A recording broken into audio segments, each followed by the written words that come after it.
I gotta get my narrator voice on. There's a game I've been following for a while now that's just released a demo. It's called Tears of Metal, and it's a hack and slash roguelike game set in medieval Scotland. The most notable thing about this is that it takes cues from the Musou genre of games, pioneered by Koei Tecmo, with hundreds of enemies to take down in waves. And recently I got rid of my phone. I've been experimenting with trying to be more productive, but all that's happened is that I'm on social media less and having a lot more video game days. I want to have a video game day. You're obsessed! Video game day. Your mom was right about you. Welcome to Memory Card, a side project talking about video games. I don't usually go in for Musou games, despite the allure of mowing down a screen full of enemies with a few satisfying button pushes. I find the maps sometimes a bit annoying to navigate, and I don't usually go for things that try and explore Scottish history, as I feel it's a bit corny usually, and they try to emulate Braveheart or use other tired stereotypes. Fuck is all this with the stupid socks and the stupid wee shoes, and Scotland's so fucking stupid. He's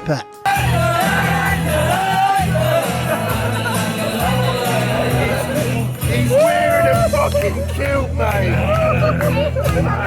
But there was something about this one. The art style, the gameplay, and the tone of it all, it really spoke to me, and I've been following its development for about a year. The studio behind it is called Paper Cult, who also made a stylish, charming, but violent game called Bloodroots, which took cues from Hyper Light Drifter and Hotline Miami.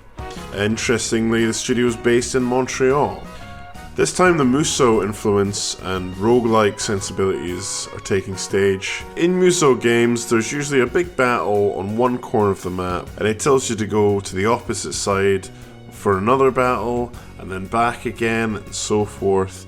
I feel it usually gets a bit samey, and the environments are usually quite static and uninteresting. I guess you're supposed to focus on the enemies. My brother had a game when we were kids called Mystic Heroes, which was by the Dynasty Warriors team, and I remember that having a really fun multiplayer mode, but I don't remember much about the one-player combat. The last Musou I bought and played was maybe One Piece Pirate Warriors for the PS3, and I remember it getting reviewed really well, but I didn't play that much of it. I found it quite repetitive. There's other Musou games that have come out that I've been interested in. The Berserk one looked cool, the Fire Emblem one looked nuts. Also, there's Hyrule Warriors. Really the only Musou I have any interest in playing is 99 Nights, which I played a little bit on the Xbox 360, and I really liked that one. Today is the 4th of October 2025, and Storm Amy has hit Scotland, so I've not really been doing much this weekend. I woke up at 11, had a coffee, and then played a bunch of video games. I've been lately addicted to Megabonk, which is a crazy addictive spin on the Vampire Survivors and Risk of Rain formula.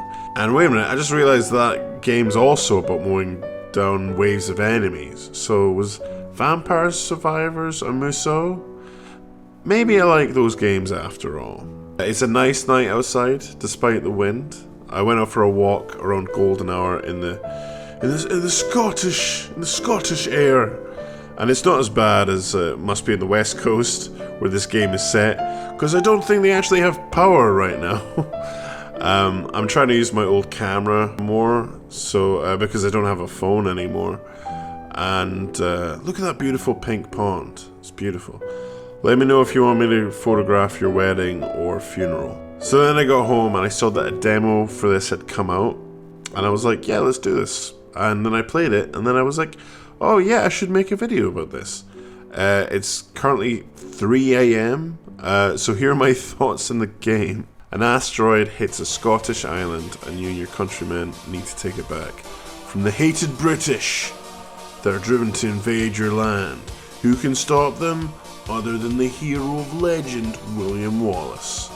It's an interesting thing to do, putting an alien asteroid in your medieval setting, contrasting that with using historical clans and figures. And the art style of everything is really well done. It doesn't make me cringe at all, which it sometimes usually does when you're trying to depict something Scottish. Maybe Scotland is best depicted by people who don't actually live here. Just kidding, a little bit. But seriously, they did a good job. The gameplay has you storming into battle with your army, who will help you fight, but it's usually just you and your fucking crazy spin attacks that will basically take down most of the enemies. Each stage is an act, like 1-1, 1-2, kind of like Mario Brothers. But when you defeat the captains and objectives, you move on to a new map that you can choose from. That's your route to the big boss of the area. There's a lot to learn initially. The combat's pretty straightforward in terms of your light attacks and your strong attacks and your combo attacks. But very soon you'll realize that blocking is really important. Enemies will telegraph when they're about to jab you, and you can block or parry their attacks. Otherwise they'll fuck you up pretty quickly. There's also a sort of special move that does AoE damage and a few other different commands for your army guys to pull off. And I feel at the beginning there's just a lot going on. Like, you learn to fight and then you learn to command your army and so forth. New mechanics are being unlocked kind of constantly for the first hour. The controls are pretty standard, except you target with the left trigger and block with the right trigger. And then the R1 button is used alongside the face buttons to command your army.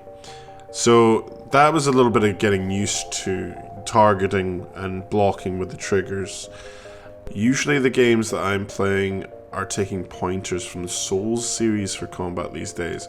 So my inclination to dodge every attack didn't really work. It's more of a dash than a dodge. So sometimes my aim didn't dodge properly because the block is more effective. It's hard because I haven't really used a shield in a game, kind of like a Souls game since Bloodborne came out. So it's a bit tricky to break that habit and start using the block more. Because I really love dodge rolling, but this one's not really a dodge roll. They want you to use it as a dash attack, I think, and then use your block to fend off enemies. It's a lot tougher than I thought it would be for a different reason though. The healing system is really elusive at first. You can't heal yourself on your own. There's no Estus flask or anything like that. You need upgrades that maybe only last the run, give you a little bit of health maybe here and there, or you got to find a shrine that offers you a lot of health for the coins that you collect from defeating waves of enemies. It took me a fair few runs before I realized that I had to keep blocking and I had to keep alert, because it might be a while until you can find a place that will let you heal. And when you're out of health, you die and you're back to the start. There's a hub world, or more of a hub painting, I guess you go when you're defeated. And it's kind of like the town from Darkest Dungeon, except nice and, a little coastal village. And you go around the little houses there to upgrade stuff for your runs.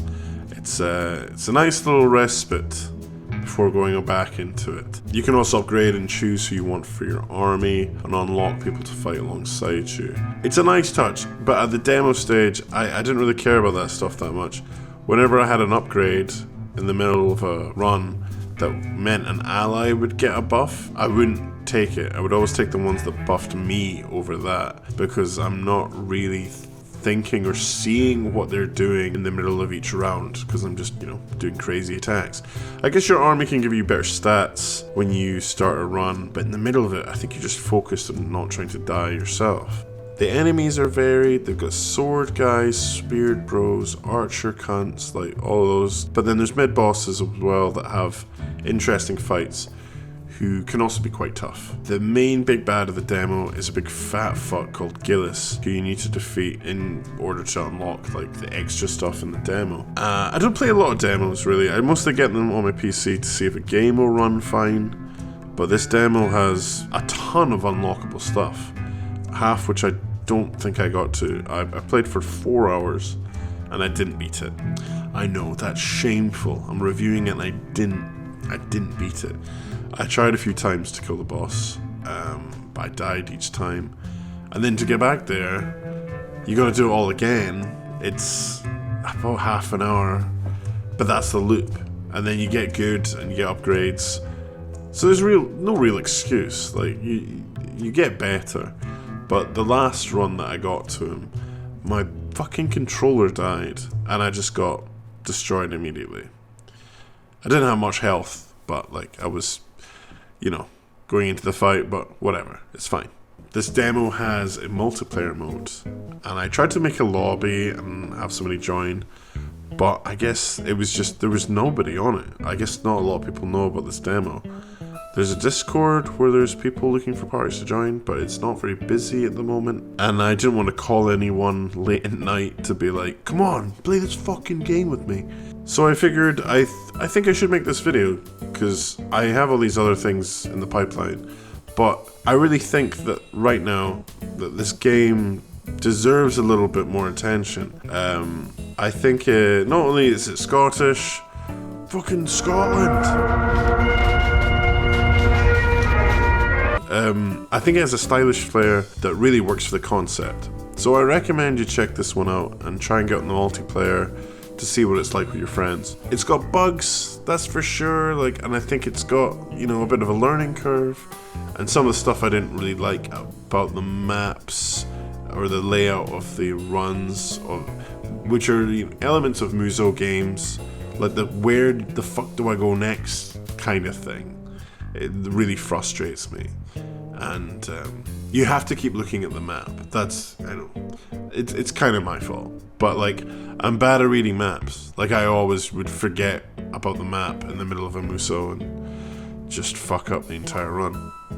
Some of the AI isn't there yet.